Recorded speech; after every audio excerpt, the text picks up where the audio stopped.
আসসালামু আলাইকুম। Hello everyone, কেমন আছো তোমরা সবাই? আশা করি আল্লাহর অশেষ রহমতে তোমরা সবাই ভালো আছো। আমিও ভালো আছি। আজকে আমি চলে আসলাম তোমাদের মাঝে আমার সারাদিনের আরেকটি স্টাডি ব্লগ নিয়ে। আজকের দিনটা আমি শুরু করেছি ঘড়ির কাঁটায় যখন সকাল 6:45 বাজে।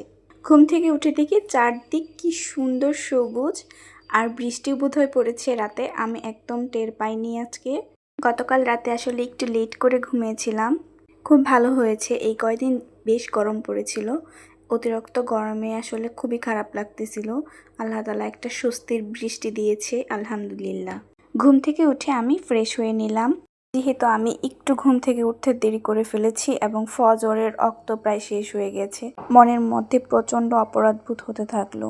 তাই প্রথমেই আমি ফজরের সালাত আদায় করে নিলাম। যে দিনটা শুরু করার আগে মনে হলো যে আল্লাহ তাআলার কাছে সব সময় সকল বিষয়ের জন্য কৃতজ্ঞ থাকা উচিত, আলহামদুলিল্লাহ। তো এখন আমি পড়তে বসে যাব, তার আগে আমি একটু চিয়া সিড ভেজানো পানি খেয়ে নেব। গতকালকে রাতে আমি চিয়া সিড ভিজিয়ে রেখেছিলাম আমার জন্য আর আমার হাজব্যান্ডের জন্য, ওটাকে দিয়ে দিলাম আর আমারটা আমি এখন খেয়ে নিব। চিয়া সিডে রয়েছে omega-3 fatty acid, fibre, protein, magnesium, iron, যা আমাদের বডির জন্য অনেক বেশি উপকারী। যেহেতু আমরা চিয়া সিড থেকে ওমেগা-3 ফ্যাটি অ্যাসিডটা পাই, অন্য অন্য খাবার থেকে তো সেরকমভাবে পাওয়া যায় না, তাই চেষ্টা করব চিয়া সিড খাওয়ার জন্য।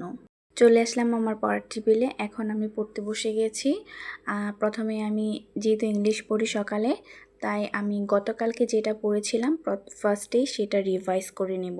গতকালকে আমি পড়েছিলাম ভার্বটা এখন রিভাইজ করে নেব। সত্যিকার অর্থে আমার কাছে খুবই গুরুত্বপূর্ণ মনে হয় এই রিভাইজ করাটাই, কারণ গতকালকে যা পড়েছি সেটা যদি ভালো মতন মেমোরাইজ করতে না পারি, তাহলে কিন্তু নতুন যেটা পড়বো সেটা তো পড়ে আসলে লাভ নাই। আমার আলটিমেটলি আজকেরটাও মনে থাকবে না, গতকালকেরটাও মনে থাকবে না। একজন চাকরির প্রার্থী হিসেবে আমার কাছে মনে হয় প্রত্যেকটা পড়ায় অনেক ভালোভাবে মাথায় গেঁথে নেওয়া গুরুত্বপূর্ণ, তাই রিভিশন কিন্তু মাস্ট।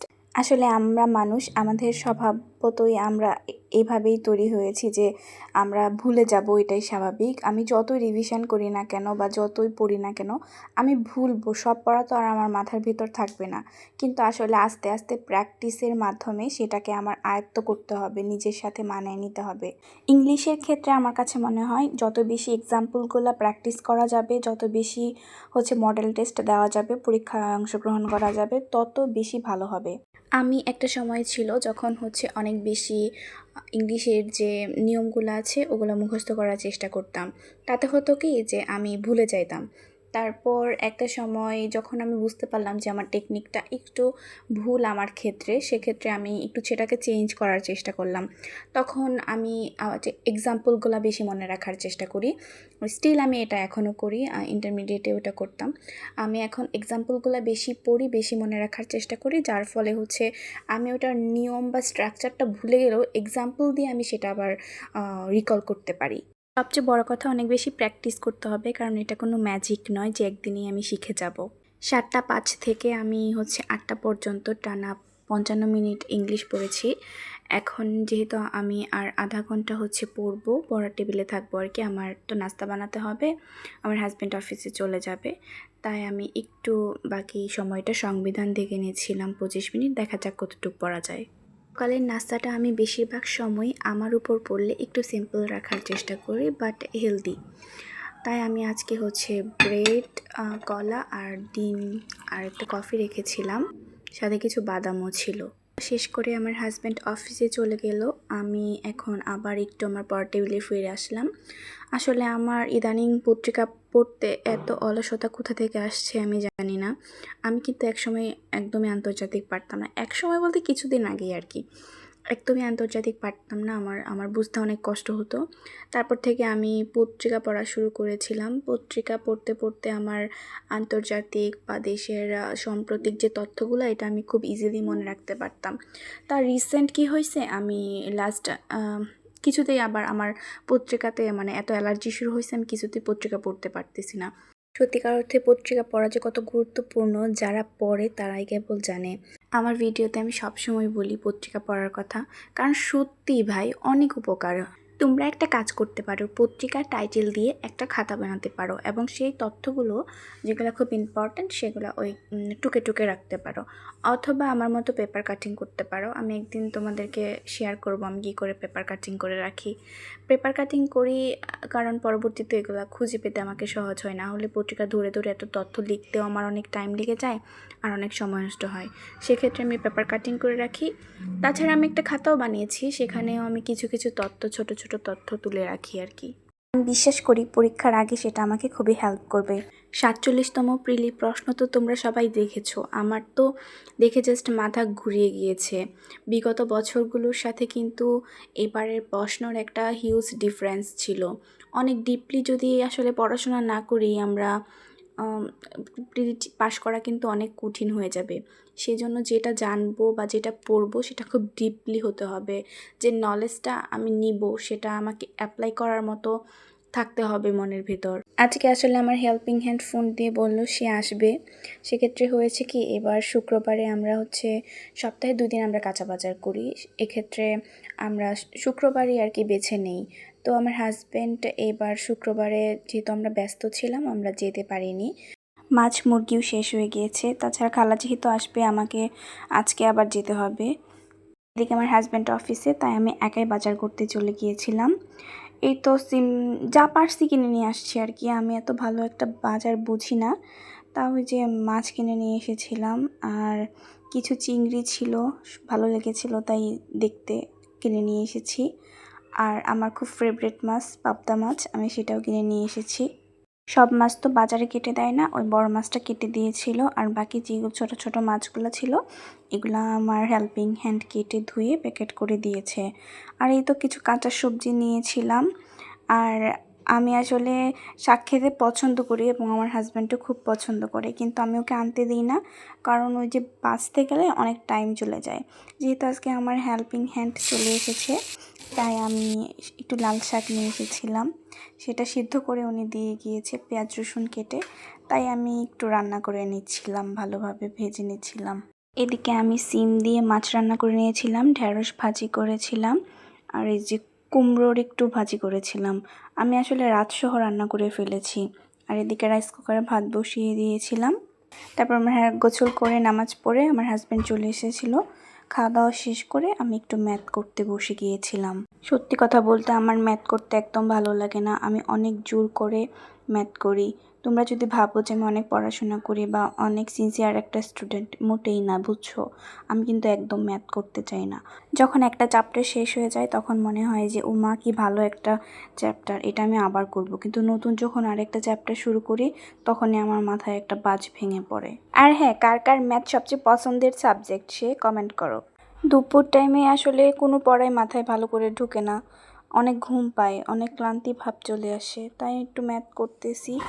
আমি 1 ঘন্টা ম্যাথ করব, তারপর আসরের নামাজ পড়ে একটু ঘুমাবো। বিকালে একটু না ঘুমালে আমার অনেক কষ্ট হয়ে যায় পড়তে। ঘুমাতে ঘুমাতে সন্ধ্যা হয়ে গিয়েছে, আজান দিয়ে দিয়েছে। আমি মাগরিবের নামাজ পড়ে আমাদের খালা একটু রেডি করে দিয়ে গিয়েছিল পেঁয়াজুর জন্য। আমি বললাম না যে আমি অনেক আনহেলদি খেতে পছন্দ করি, আমার হাজব্যান্ড আসার আগে এগুলো একটু বানিয়ে নিলাম। গরম গরম পেঁয়াজুর সাথে একটু দুধ চা না হলে কি চলে বলো। দুধ চা আসলে একটা টনিক। দুধ চা খাওয়ার পরে মাথাটা এত ভাল লাগে। দুজন একসাথে নাস্তা করে তারপর আমি আবার পড়তে বসে গিয়েছিলাম 7টায়। এখন আমি একটু বাংলা গ্রামার পড়বো, সমাস। একটু পরে আমার পরীক্ষা আছে 8:30টায়, তাই সমাজটা একটু ভালোভাবে পড়ে নিচ্ছিলাম আর কি।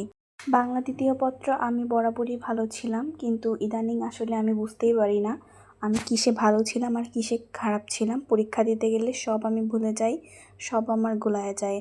তা মানুষ বলে যে পড়াশোনার ক্ষেত্রে স্ট্রং জোন আর উইক জোন খুঁজে বের করতে। আমার কাছে তো ইদানিং মনে হয় যে আমি সব কিছুতে উইক, আমি কিছুই পারি না, আমার কোনো স্ট্রং জোনই নাই। তবে এগুলা ভেবে বসে থাকলে তো আর হবে না, ইনশাল্লাহ আমি এইটা তাড়াতাড়ি রিকভার করার চেষ্টা করব। কনফিডেন্স খুব গুরুত্বপূর্ণ বিষয়, নিজের ভিতর কনফিডেন্স আনতে হবে, তাই বেশি বেশি পড়তে হবে, বেশি বেশি পরীক্ষা দিতে হবে। ইনশাল্লাহ একটা সময় সব ঠিক হয়ে যাবে, আশা করা যায়। পরীক্ষাটা দিব, পরীক্ষা শেষ হলে আমি নামাজ পড়ে নিয়েছিলাম, এখন রাতের ডিনার করে নেব। আসলে ডিনারে আমার ভাত খেতে ইচ্ছা করতেছিল না, আজকে খুব একটু নুডলস খেতে মন চাচ্ছিল স্পাইসি, তাই সেটা করে খেয়ে নিচ্ছিলাম। রাতে একদম আমাকে রান্না করতে হয়নি, কারণ আমি দুপুরেই রান্না শেষ করে রেখেছিলাম। আমার হাজব্যান্ড কিন্তু ভাতই খেয়েছিল। সব কাজ কমপ্লিট করে আমি 10টায় পড়তে বসে গিয়েছিলাম। এখন আমি 1টা না 2টা পর্যন্ত পড়বো। আমার মাঝখানে আর ইনশাল্লাহ কোনো কাজ নেই। আসলে রাতে পড়াটা আমার একটা অভ্যাসে পরিণত হয়ে গিয়েছে। যখন আমি অনার্স লাইফে ছিলাম তখন আমি বেশিরভাগ সময়ই রাত জেগে পড়াশোনা করেছি। আর রাতের পড়াটা আমার বেশ মনে থাকে, এবং তখন কিন্তু চারপাশ অনেক নীরব থাকে, পড়ার একটা ভালো পরিবেশ হয়ে যায়। একজনের পড়ার স্ট্র্যাটেজি এক এক রকম। কেউ সকালে পড়তে পছন্দ করে, কেউ দুপুরে পড়তে পছন্দ করে, কেউ বিকালে পড়তে পছন্দ করে, আবার কেউ রাতে পড়তে পছন্দ করে। সেক্ষেত্রে যারা সকালে উঠে অনেক বেশি, তারা তো হচ্ছে আর্লি ঘুমায়া যায়। কিন্তু আমার ক্ষেত্রে যেটা হয়, আমাকে 6 ঘন্টা ঘুম কমপ্লিট করার জন্য রাত 2টায় আমি শুই, তারপর হচ্ছে 6টা বা কখনো কখনো একটু আগে উঠি যদি ঘুম না হয় বা টেনশন লাগে বেশি। বাট ম্যাক্সিমাম ক্ষেত্রে আমি 6:30 বা 7টায় ঘুম থেকে উঠি, এবং 6 ঘন্টা ঘুম কমপ্লিট করার জন্য আমি বিকেলে 1 থেকে 1.5 ঘন্টা আবার ঘুমিয়ে নিই। পড়াশোনা দিনেই করো বা রাতেই করো, যখনই করো সেটা বিষয় না। বিষয়টা হচ্ছে যে তুমি যতটুক পড়তে চাও সেটুক তুমি কিভাবে শেষ করবে, বা সেটা সারাদিনে কমপ্লিট করতে পারছো কি না, এটাই আসলে মেন কথা। আর পড়াশোনার কারোর সাথে আসলে প্রতিযোগিতা করে লাভ নেই। আসলে প্রতিযোগিতা নিজের সাথে হওয়া উচিত। এবং আমার আব্বু একটা কথা বলতো সবসময় যে প্রতিযোগিতা করে আসলে কোনো কিছু হয় না। তোমার হচ্ছে আল্লাহ তাআলার কাছে নিজেকে শ্রেষ্ঠ প্রমাণ করতে হবে। যে কেউ যদি 12 ঘন্টা পড়ে, তুমি 13 ঘন্টা পড়ছো, এবং পরিশ্রম যে করছো সেটা যেন আল্লাহ তাআলা বুঝে তার কাছে চাও। সে যেন মনে করে যে আসলে যে আমার বান্দা হচ্ছে 12 ঘন্টার জায়গায় 13 ঘন্টা পড়েছে, সে এই জায়গাটা ডিজার্ভ করে, এইটুকুই আর কি। আসলে যে স্বপ্নটা আমি দেখেছি সেটার পেছনে অনেক সময় ধরে লেগে থাকা, সেটার পেছনে পরিশ্রম করা, আবার সেটা অ্যাচিভ করার জন্য যে কোনো কিছুই স্যাক্রিফাইস আসলে করা যায়। যখন চোখের সামনে ওই স্বপ্নের জায়গাটা ভেসে ওঠে, তখন আসলে কোনো কিছুই সেই স্বপ্নের থেকে দামি মনে হয় না। অনেক লম্বা পথ পাড়ি দিতে হবে। তোমরা সবাই আমার জন্য দোয়া করো। তোমরা সবাই ভালো থেকো, সুস্থ থেকো, আর অনেক বেশি পড়াশোনা করো। দিন দিন যে সব কঠিন হচ্ছে, পড়াশোনা ছাড়া কোনো গতি নেই। আজ এই পর্যন্তই, কথা হবে নেক্সট ভিডিওতে। সে পর্যন্ত তোমরা সবাই ভালো থেকো, আমার জন্য দোয়া করো। আল্লাহ হাফেজ সবাইকে।